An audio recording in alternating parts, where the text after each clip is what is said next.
There are places on Earth where two completely hostile environments collide, separated by nothing but a shoreline.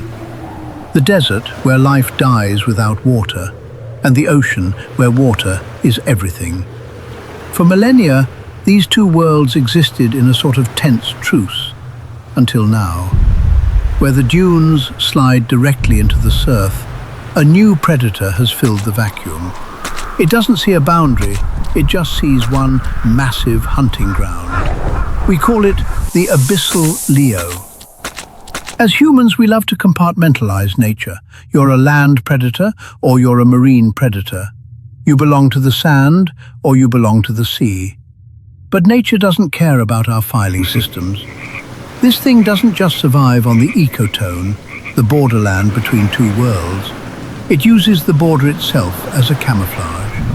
It's a biological jigsaw puzzle. Standing 8 feet at the shoulder, the creature initially looks like a relic from an ancient big cat, built for short, explosive ambushes. But the mammalian illusion stops there. It has no fur.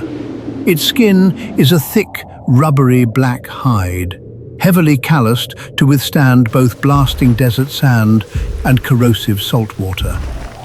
And that red fringe along its neck isn't a mane. They are modified pectoral fins packed with blood vessels. Up on the dunes, they flare out like cooling fins on an engine, dumping body heat into the wind so the animal doesn't cook alive under the sun. But watch what happens when the tide comes in. As it submerges, those red plates compress flat against the neck to streamline its silhouette. The clumsy desert stalker vanishes. Its webbed paws become paddles, its dense tail acts as a rudder, and it can suddenly match the closing speed of a bull shark. Yet, it still hunts like a cat. It doesn't chase fish in the open water. It stalks from the dark depths, driving sea lion colonies up against the rocks, waiting for the inevitable panic before it strikes. Once it feeds, the animal abandons the scorching dunes, seeking out the jagged volcanic cliffs along the shoreline. It retreats deep into nearby sea enclaves, flooded coastal caves where freezing ocean water surges through subterranean rock. Here, shielded from the blazing sun, the creature goes torpid. Its breathing slows to a crawl. Its heart rate drops to just a few beats a minute. Those blue bioluminescent channels across its flanks pulse slowly in the pitch-black caverns. They act like a metabolic buffer, casting a ghostly light across the wet stone walls as they slowly burn through rich marine fat, sleeping away the heat of the day in a hidden fortress of shadow and stone. To anything walking on the surface, the beach is empty. But beneath the volcanic stone, deep within the flooded dark, the hunter is awake, and it's listening.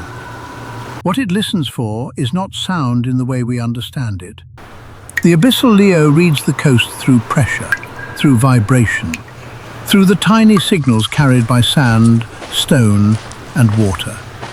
A sea lion, dragging itself across wet rock, creates one rhythm. A crab, moving through shallow pools, creates another.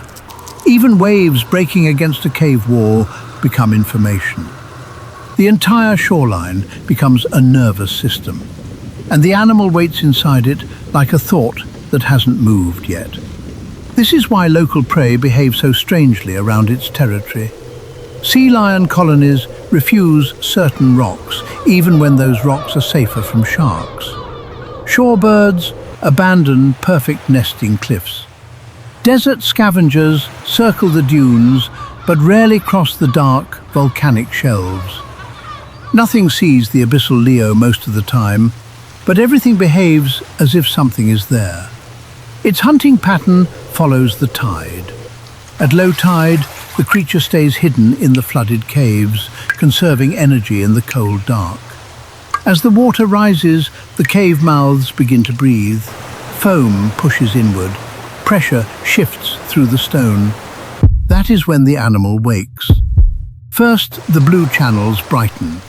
Then the red plates tighten against its neck. Then the eyes open. It does not rush out immediately. That would waste energy.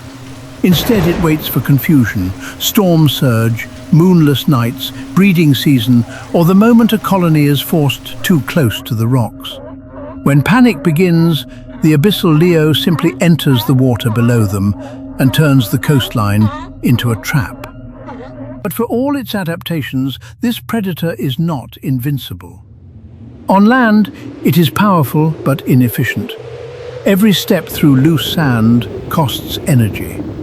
Too long under the midday sun, and even its blood-filled cooling fins can't save it. In shallow reefs, its size becomes a liability. If trapped away from deep water, it can overheat, dehydrate, or exhaust itself faster than a true desert animal. That may be the only reason it has remained rare. It is not a creature that dominates by numbers, it dominates by timing. One animal can control miles of coast simply by being present in the right cave, beneath the right cliff, at the right tide. And that may be the most disturbing part. A shark leaves a wake, a lion leaves tracks, but the Abyssal Leo leaves absences. Empty beaches, silent cliffs, abandoned colonies, places where animals should gather, but don't. By the time you notice the coast has gone quiet, the predator has already chosen its angle. Somewhere under the volcanic stone, in water cold enough to slow the heart, the blue channels begin to pulse again. The tide is coming in, and the hunting ground is waking up.